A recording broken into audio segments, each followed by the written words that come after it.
On March 7, 1944, the Imperial Japanese Navy commissioned Taiho, a fleet carrier representing 32 months of construction at Kawasaki Shipyard in Kobe. The vessel displaced 29,300 tons standard and featured an armored flight deck, the first of its kind for Japanese naval aviation. Taiho was the only purpose-built fleet carrier Japan completed during the war, taking 32 months from keel laying on July 10, 1941 to commissioning. During that same 32-month period, American shipyards commissioned 17 Essex-class fleet carriers. USS Essex herself required only 20 months from keel laying on April 28, 1941 to commissioning on December 31, 1942. The Essex displaced 27,100 tons standard and carried 90 aircraft compared to Taiho's 75. American construction achieved this result despite building a larger, more capable vessel. This production disparity defined the Pacific War's outcome. Japan commissioned one non-conversion fleet carrier during the entire conflict. The United States commissioned 17 purpose-built Essex-class carriers in the same period. The ratio extended beyond fleet carriers. When light carriers and escort carriers entered the calculation, American yards produced approximately 12 carriers for every Japanese carrier completed. The question driving this analysis is straightforward. How did American shipyards achieve a 12-to-1 production advantage over an established naval power that had been building carriers since 1922? The answer involves industrial organization, manufacturing innovation, workforce mobilization, and resource allocation at scales Japan could not match. This examination focuses on the technical and organizational factors that enabled American carrier production to overwhelm Japanese construction capacity through measurable industrial superiority rather than tactical excellence. On December 7, 1941, Vice Admiral Chuchi Nagumo's Pearl Harbor striking force deployed 6 fleet carriers carrying 420 aircraft. The carriers Akagi, Kaga, Soryu, Hiryu, Shokaku, and Zuikaku constituted the most powerful carrier task force assembled at that time. This force represented 2 decades of Japanese carrier development and operational refinement. The United States Pacific Fleet in December 1941 consisted of 3 aircraft carriers: Enterprise, Lexington, and Saratoga. All 3 were at sea during the Pearl Harbor attack. American intelligence in January 1941 estimated Japan possessed 4 large carriers and 3 or 4 light carriers. The actual total was 6 fleet carriers plus 7 light carriers by December 1941. Japan held numerical superiority in carrier forces at war's outset. Japanese advantages extended beyond numbers. The Imperial Japanese Navy formed the first air fleet in April 1941, combining all fleet carriers under single command. This doctrine of massed carrier air attack groups was the most advanced of its kind among world navies. Japanese carriers could strike targets 560 kilometers distant with all aircraft types. American carriers could only reach 240 kilometers with their full air complement. Japanese aviators possessed combat experience from operations in China dating to 1937.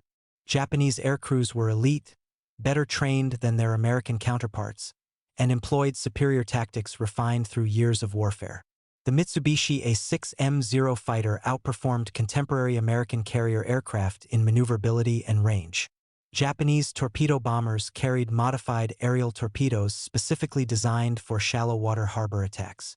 American carrier forces lacked these advantages. American carriers were incapable of effectively coordinating multi-carrier air operations in 1941. Individual carrier air groups operated independently rather than as integrated striking forces. Pilot training emphasized peacetime procedures over combat tactics. Doctrine remained theoretical, untested by actual combat operations. Admiral Isoroku Yamamoto, Commander-in-Chief of the Combined Fleet, had studied at Harvard University and served as naval attaché in Washington. He understood American industrial capacity from direct observation. When asked by Prime Minister Fumimaro Kono in mid-1941 about a war with the United States, Yamamoto stated he could run wild for 6 months to a year, after which he had utterly no confidence. Yamamoto warned that fighting the United States was like fighting the whole world. He recognized American industrial capacity exceeded Japan's by a factor of 10. The United States' economic base was 10 times larger than Japan's, with significantly greater technological capabilities. Steel production, shipyard capacity, machine tool manufacturing, every industrial metric favored America by ratios Japan could not overcome through tactical excellence alone. The Japanese government rejected these assessments. Japanese leaders believed spirit could overcome steel, that tactical brilliance could defeat numerical superiority, that warrior culture provided advantages factories could not match. By 1940, Japanese combat tonnage exceeded 1 million tons, giving Japan a navy more powerful than the combined American and British fleets in the Pacific. Immediate superiority obscured long-term industrial realities. Japan's strategic plan assumed a limited war. Japanese planners believed rapid conquest of Southeast Asia would establish a defensive perimeter. American losses at Pearl Harbor would force negotiations. The United States would accept Japanese control of Asia rather than wage prolonged war across the Pacific. This calculation proved fundamentally incorrect. The plan overlooked American reaction to Pearl Harbor and American refusal to fight a limited war. Japan's ability to limit the conflict was overestimated. The alternatives were not estimated correctly. The attack on Pearl Harbor galvanized American public determination. The enormous loss of life from an attack without declaration of war created a tidal wave of outrage. Japan entered war with tactical superiority, operational experience, and numerical advantage in the Pacific theater. These advantages were temporary. American industrial mobilization would determine the war's outcome through carrier production at scales Japan could not match. The question was not whether American industrial capacity would surpass Japan's carrier fleet, but how quickly that transformation would occur. On May 7, 1942, American carrier aircraft from USS Yorktown and USS Lexington attacked the Japanese light carrier Shoho during the Battle of the Coral Sea. The carrier received 13 bomb hits and 7 torpedo strikes. Shoho sank at 11:35 a.m. with a loss of 638 crew members. The carrier displaced 11,000 tons, carried 30 aircraft, and represented Japan's first carrier loss larger than a destroyer. Shoho's loss was significant but not catastrophic. Japan retained 5 fleet carriers and operational capacity for continued offensive operations. 1 month later, the strategic situation changed fundamentally. On June 4, 1942, at the Battle of Midway, American dive bombers from USS Enterprise and USS Yorktown attacked the Japanese carrier force. The carriers Akagi, Kaga, Soryu, and Hiryu were all sunk. Akagi took 2 direct hits at 10:20 a.m. Kaga received multiple hits. Soryu was struck by 3 bombs in 3 minutes at 10:25 a.m. Kaga and Soryu sank on the evening of June 4th. Akagi and Hiryu went under the following morning. 4 fleet carriers destroyed in a single day. Japan lost 3,000 men, including many well-trained and difficult-to-replace pilots. These 4 carriers represented 2 decades of Japanese naval development and 250 aircraft. The Japanese Naval General Staff in Tokyo received the battle reports and immediately calculated replacement requirements. Construction timelines for the lost carriers provided a sobering assessment. Akagi, originally laid down as a battlecruiser and converted to a carrier, required 4 years to complete after conversion began. Kaga, also a battlecruiser conversion, took 6 years. Soryu, purpose-built as a fleet carrier, required 3 years from keel laying to commissioning. Hiryu took 4 years. Average construction time, 4.25 years per fleet carrier. The mathematical problem was inescapable. For ships lost, 17 years of construction time to replace them using pre-war timelines. Japan operated 3 major shipyards capable of building fleet carriers: Yokosuka Naval Arsenal, Kure Naval Arsenal, and Kawasaki Shipyard in Kobe.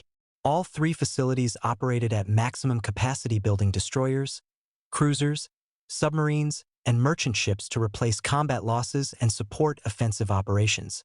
To replace 4 carriers would require dedicating all 3 yards exclusively to carrier construction for nearly 6 years. That meant no destroyers, no cruisers, no submarines, no merchant ships. Japan could not afford that allocation. The war required everything.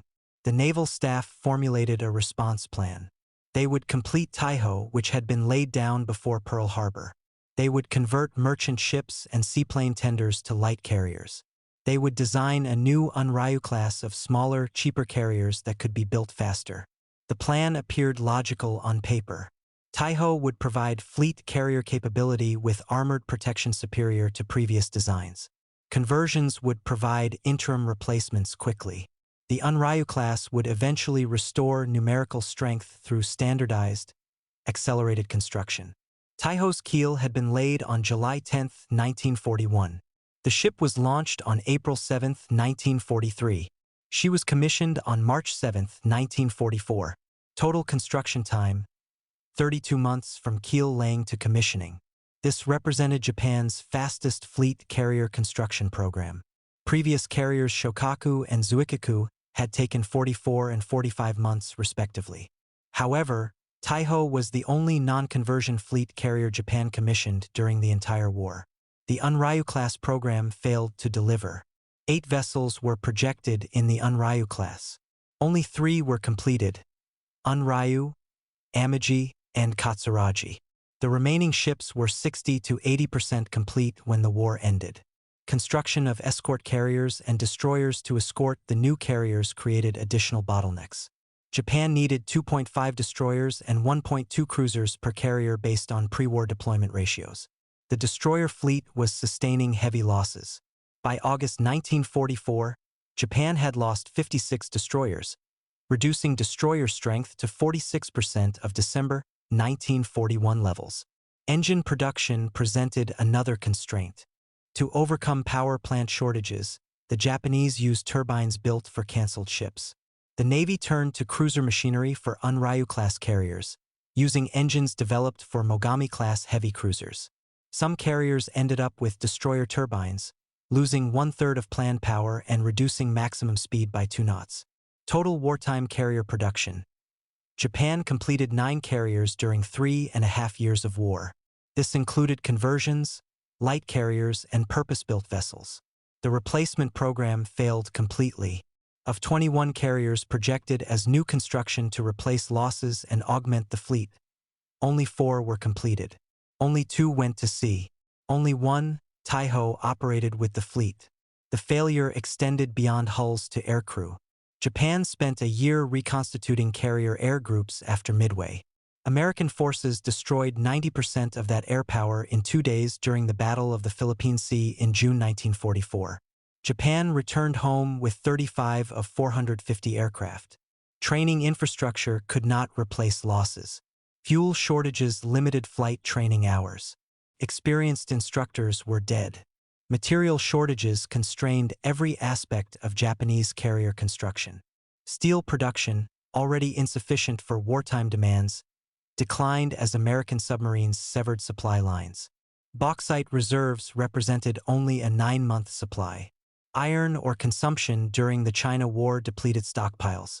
Machine tools, critical for precision manufacturing, were unavailable for expansion. Japan entered war with tactical superiority and 6 fleet carriers.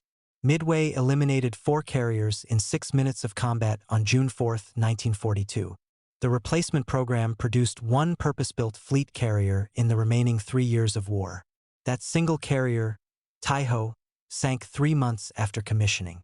Japanese carrier construction capacity could not overcome losses at rates American air power inflicted. The question facing Japan was not whether carrier strength would be restored, but whether any carriers would survive to war's end. Henry Kaiser entered shipbuilding in 1940 despite having never constructed a ship in his life. His previous experience included building the Hoover Dam, Bonneville Dam, and Grand Coulee Dam.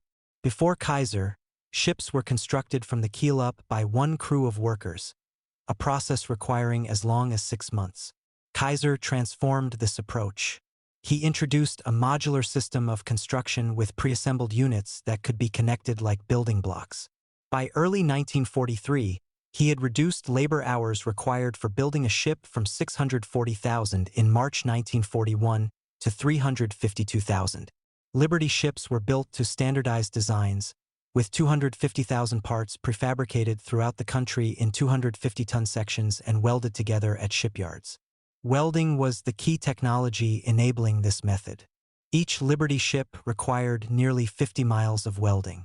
Welding could be done much faster than riveting, and in some cases could be done automatically by machines. A complete novice could be trained to productive welding in little more than a week. Kaiser and his associates had accumulated extensive welding experience building oil pipelines before entering shipbuilding. The Richmond shipyards in California covered 880 acres. During 1941 to 1945, these yards built 747 ships, including 519 Liberty ships, almost a quarter of total United States production. By 1944, the yards at Richmond were the largest in the world. Kaiser's most famous achievement. The SS Robert E. Peary was laid down on November 8, 1942 and launched November 12, 4 days and 15.5 hours later. Kaiser's 7 shipyards built 1,490 ships during the war, constituting 27% of all maritime commission construction. These ships were completed in 2/3 the time and at a quarter of the cost of the average of all other shipyards. The techniques Kaiser developed became the model for shipyards throughout the nation. This industrial revolution extended to carrier construction. USS Essex was laid down on April 28, 1941 at Newport News Shipbuilding. After Pearl Harbor, her building contract was reworked for accelerated construction. She was launched July 31, 1942 and commissioned December 31, 1942. Total construction time, 20 months. USS Yorktown, CV-10, was built in a record 16.5 months at Newport News, Virginia. She was commissioned April 15, 1943. Production was streamlined through highly standardized components, reducing construction time to as little as 14 months. 5 shipyards constructed Essex-class carriers. Newport News Shipbuilding built 7 ships, Norfolk Navy Yard built 4, New York Navy Yard built 5, Philadelphia Navy Yard built 3, and Bethlehem Steel's Fore River Shipyard built additional units. All yards were located on the East Coast, facilitating coordination and standardization. Engineers worked to limit weight while simplifying construction for mass production. Extensive use of flat and straight metal pieces reduced complexity. Special treatment steel, a nickel-chrome steel alloy equal to Class B armor plating, provided structural strength while saving weight. In 1943 and 1944, every 2 months an Essex-class carrier entered service to reinforce American naval forces in the Pacific. Congress appropriated funds for 19 additional Essex-class carriers after war declaration. 10 were ordered in August 1942, 3 more in June 1943. Workforce mobilization matched production innovation. Mass assembly line techniques brought pre-made parts together, moved them into place with huge cranes, and had them welded together by workers who required relatively little training. This allowed unskilled laborers to perform repetitive jobs and opened employment to women and minorities. Kaiser recruited from across the United States to work in his yards. Richmond's population swelled from 20,000 to over 100,000 in 3 years. For many workers, this represented their first paid employment. The shipyards operated around the clock, with multiple shifts maintaining continuous production. The contrast with Japanese construction was absolute. Japan required 32 months to build Taiho using traditional methods and experienced workforce. American yards required 14 to 20 months to build Essex-class carriers using modular construction and newly trained workers. Japan operated 3 major shipyards capable of carrier construction. America operated 5 yards building Essex-class carriers simultaneously, plus 7 Kaiser yards producing escort carriers. 17 Essex-class carriers were completed early enough to see World War II service. 14 saw combat. Total program: 24 carriers completed from 32 ordered. Japan completed 1 purpose-built fleet carrier during the entire war. American carrier construction scaled beyond Essex-class production. Kaiser's yards built 50 Casablanca-class escort carriers. 9 Independence-class light carriers were converted from Cleveland-class cruisers to meet immediate carrier demand. These conversions and purpose-built vessels created carrier production at scales Japan could not approach. The Industrial Revolution Kaiser initiated in Liberty ship construction transferred directly to carrier production through standardization, prefabrication, welding technology, and workforce training programs. American shipyards transformed carrier construction from artisanal craftsmanship requiring years to industrial production measured in months. This transformation occurred while Japan struggled to complete a single carrier using pre-war methods. American industrial capacity did not simply exceed Japanese production, it redefined what industrial production meant.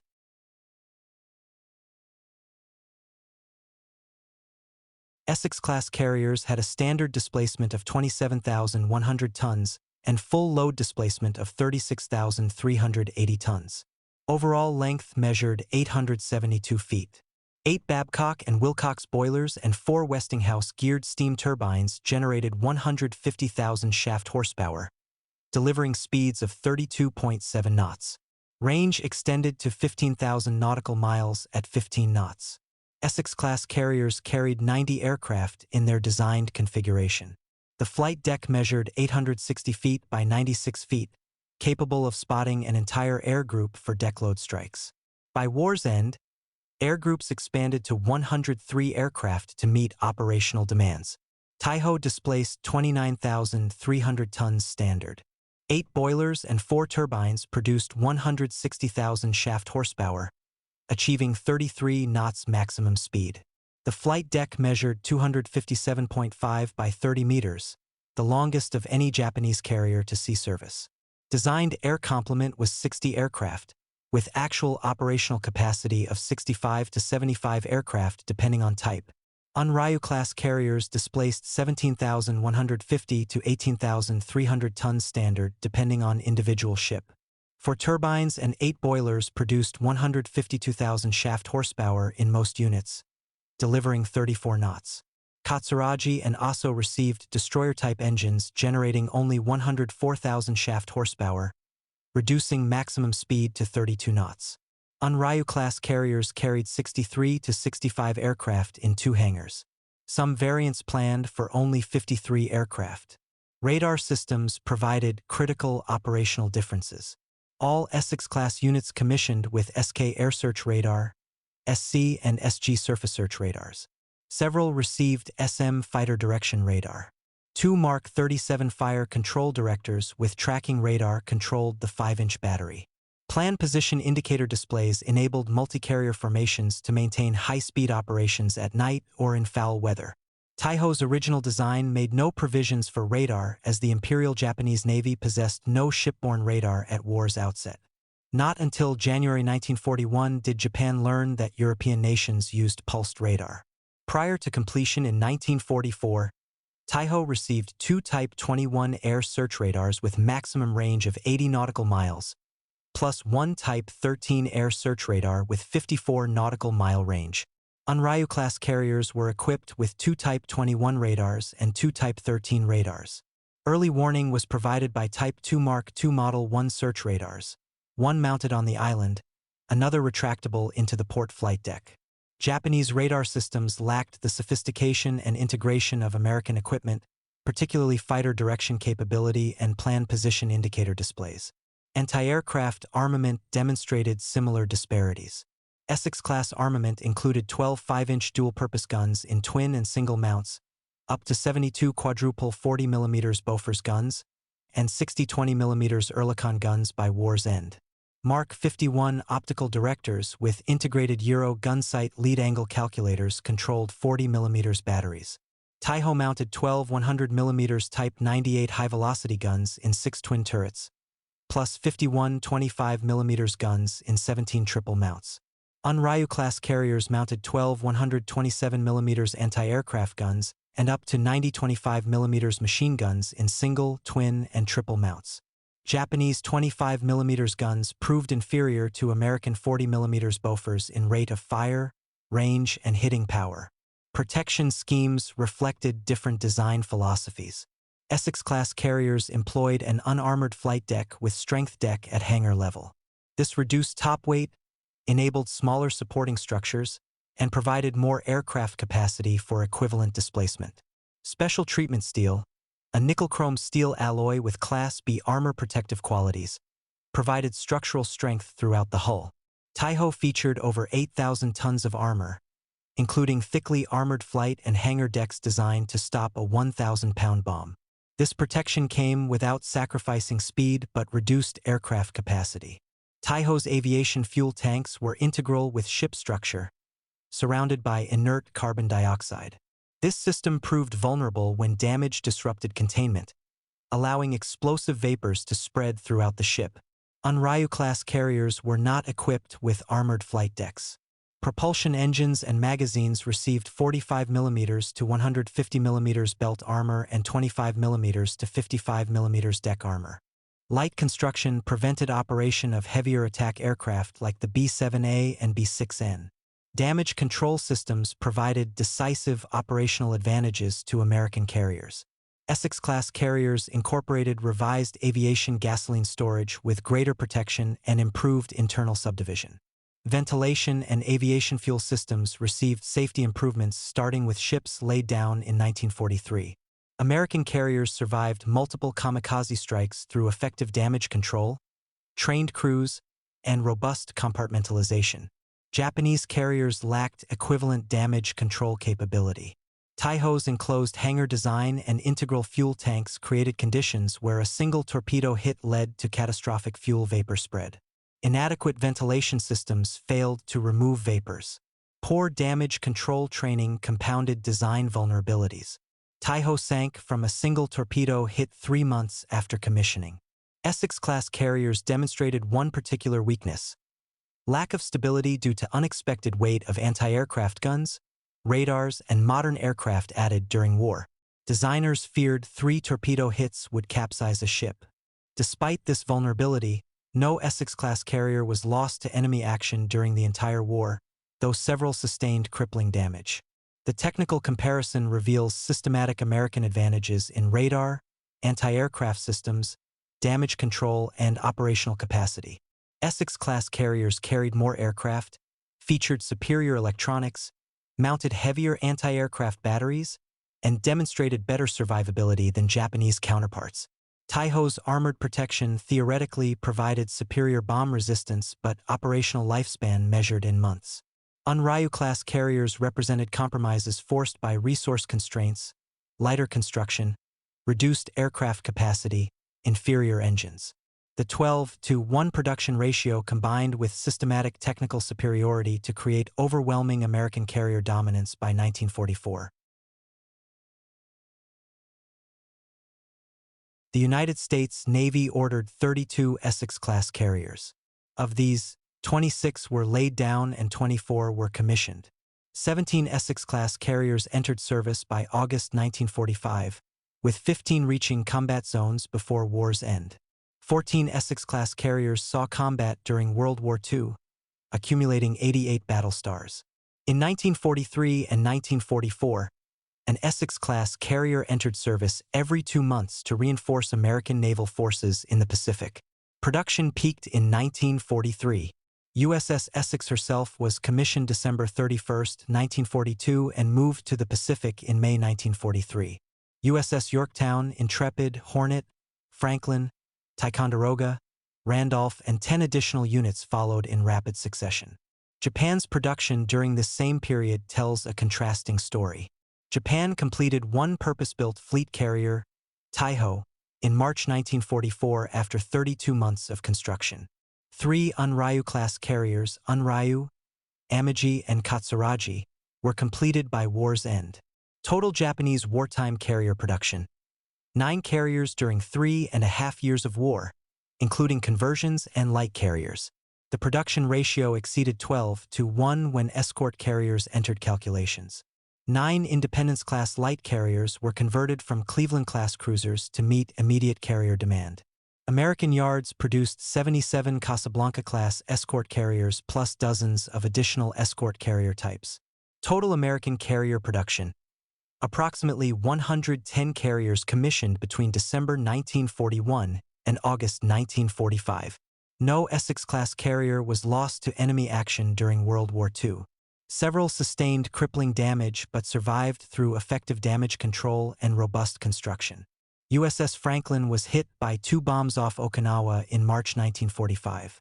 With 724 dead and 265 wounded, the carrier's captain refused permission to abandon ship and saved Franklin. USS Bunker Hill, Admiral Mark Mitcher's flagship, was hit by 2 kamikazes in May 1945 and survived with 389 dead or missing and 264 wounded. Strategic consequences of this production disparity transformed Pacific naval warfare. Essex-class carriers played central roles in the Pacific theater from 1943 through war's end, beginning with raids in the Central Pacific and invasion of Tarawa in the Gilbert Islands.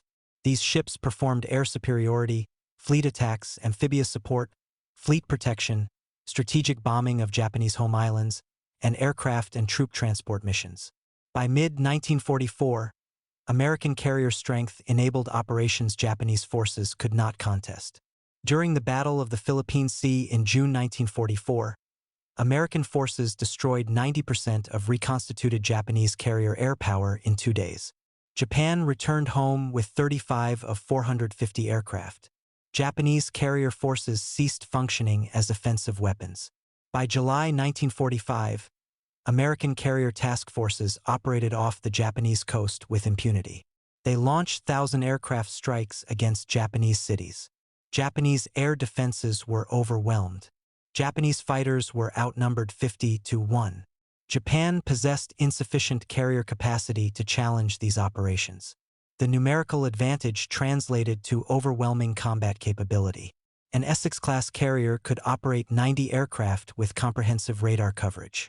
Japanese Unryu-class carriers operated 65 aircraft with limited radar.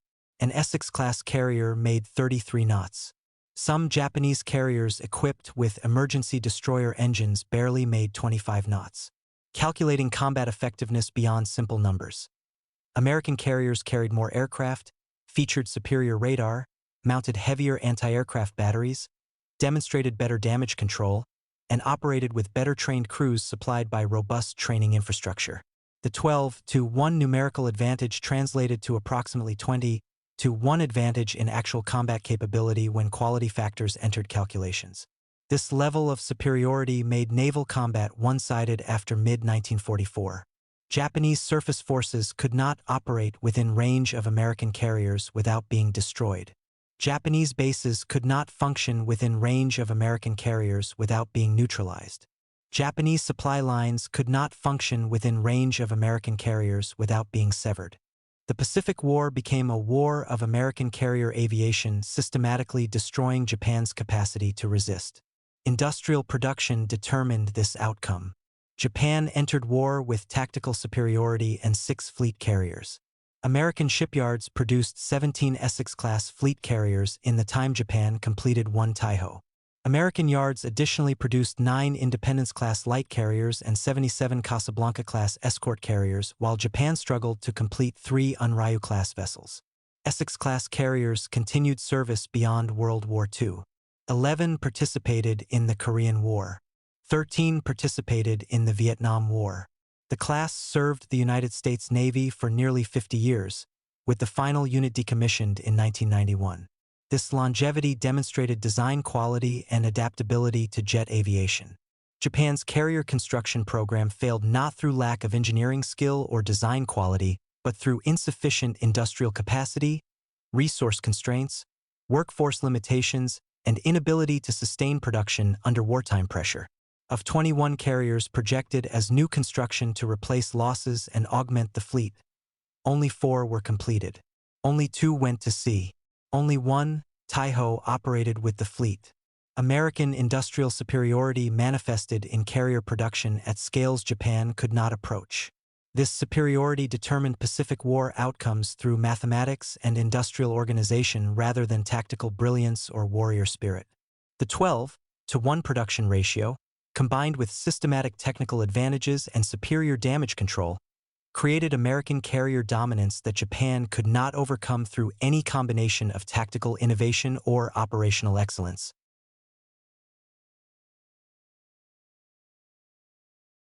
By late 1944, the structural imbalance between American and Japanese industrial capacity had expanded beyond recovery.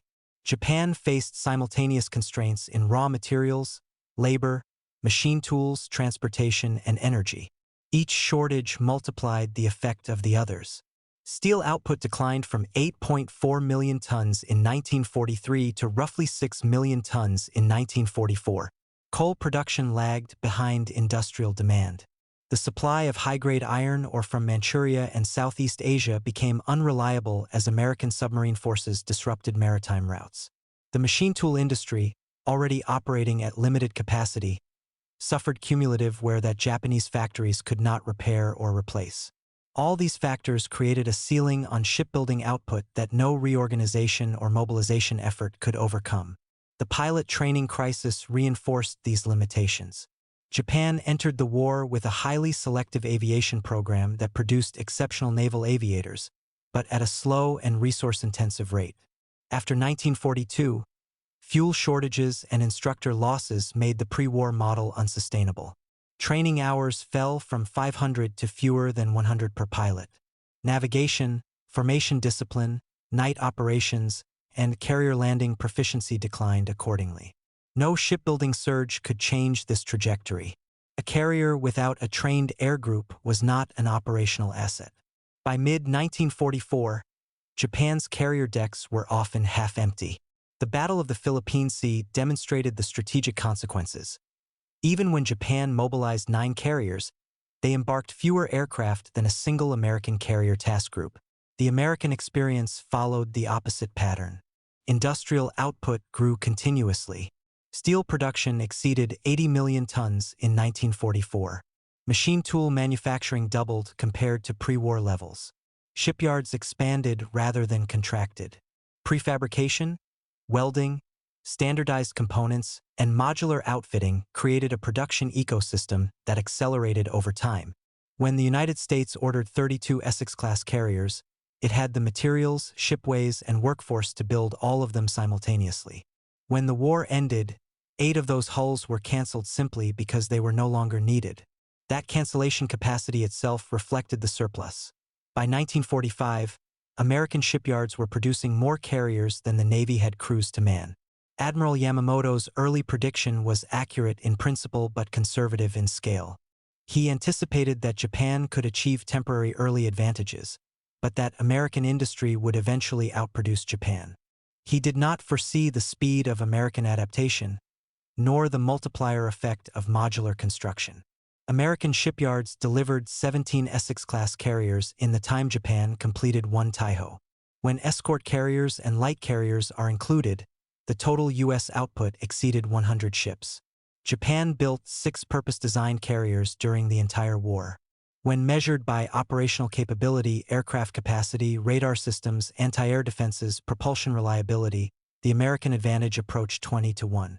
The fundamental insight is that naval warfare in the Pacific was determined at the level of industrial systems rather than tactical performance. Early Japanese victories reflected experience and doctrine, not material superiority. Once attrition began, the side with deeper industrial reserves could replace ships, aircraft, and crews faster than losses accumulated. Industrial momentum generated operational momentum. As American carrier strength doubled and redoubled, strategic choices narrowed for Japan. By late 1944, Japanese surface forces could not operate within the reach of American aviation. By 1945, American carriers exercised unrestricted freedom of action in the Western Pacific. These dynamics remain relevant in modern strategic planning. Carrier aviation still depends on shipyard capacity, machine tool production, steel output, and trained technical labor. Nations with broad industrial bases can scale their naval aviation forces rapidly. Nations with narrow bases cannot. Technology can change tactical outcomes, but industrial capacity determines strategic endurance. The Pacific War demonstrated that wars are ultimately resolved not only by operational decisions but by the ability to manufacture ships, aircraft, and spare parts at scale. The infrastructure behind those systems, steel mills, rail networks, training pipelines, and fabrication plants, shapes long-term capability more than any individual battle. The historical record shows that the decisive front of the Pacific War was the factory floor, and the outcome reflected the differing strengths of the industrial systems that sustained each navy.